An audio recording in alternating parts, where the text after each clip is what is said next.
Hey, Good Fox here. Today a review of Chad Johnson's 97 overall Ultimate Legend wide receiver card. Now, Mr. Slow Feet don't eat. Unfortunately, mine look like overdue meat.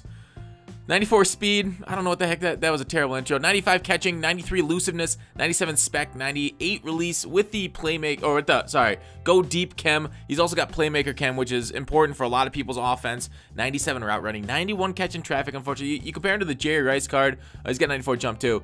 Very similar, almost like exactly the same across the board. I mean, you don't see a lot of man press. But the spec catch and catch of traffic have basically been reversed. Jerry's got an inch on him, but Chad has, I almost called him Kelvin. I made that mistake so often on stream calling him Kelvin. But Chad has better jumping, so the height and whatever kind of evens out. So spin move, he hits 89, which is the steerable rack threshold or the spin move threshold to get those tier A moves, so he's good there. 94 speed, I think that's going to do very well against many DBs sitting at 95, or I guess Dion would outpace him at 97. But regardless, 94 is good enough. It's good enough for the cover 4 beaters, even though Vic, when he's under cover pressure, he overthrows him. But you'll see a couple other cover 4 beaters later and watch him streak and stuff. So overall, did I like Chad? Yeah, he's a good he's a good wide receiver. I'm having trouble. It's late at night. He played well, but like, I don't know, it didn't really stand out to me. Maybe it's just because when you're 6'1" and you got stats similar to, like, you know, the Kelvin and other receivers that are your same height, it's tough to make a difference in MUT.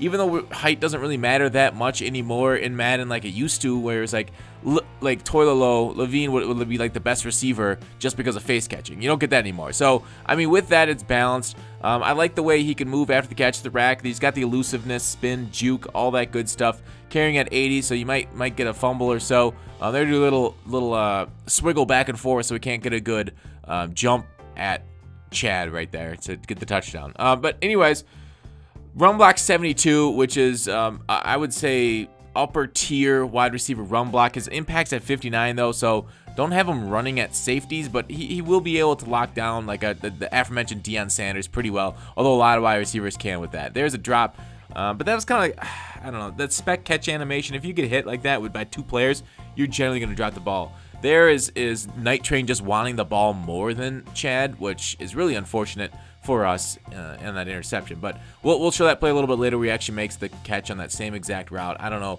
just Madden being Madden. Sometimes it works, sometimes it doesn't. Is this it? No, this ain't it. Different play. So route running at 97, C route's going to be glitchy. Agility at 93, that might be one of the reasons. See, that's the same play. There it was.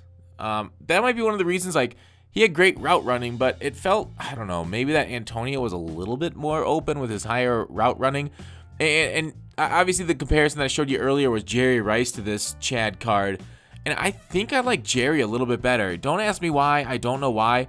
But I think I like the Rice card that performed a little bit better than Chad. Even though they're going to essentially perform the same. I think Rice held on to the ball a little bit better. It felt like I threw a lot of interceptions when I threw near Chad.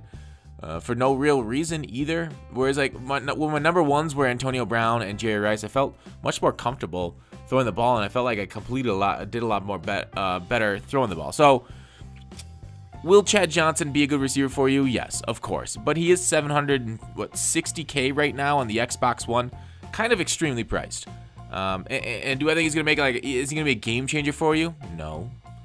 But will he make a lot of great plays for you? I think so, yeah. If you're a heavy passer, I think Chad is a great player to get for you. If you run a lot of bunch with playmaker, he'll do great. His traits are okay, no clutch, no fight for extra yards, yes on all the catches won, no to drops over and passes, yes to sideline catches, yes to high motor. So overall, did I like Chad? Yeah, I would say out of 10 though. You really got to factor the price in. With the price, I don't think he's anything too extraordinary at that 760. So we'll give him an 8 for that. And without price, let's give him a 9.1 because he reacts a lot like those other 91 route running wide receivers. Thanks for watching Call to Action. I'll see you tomorrow.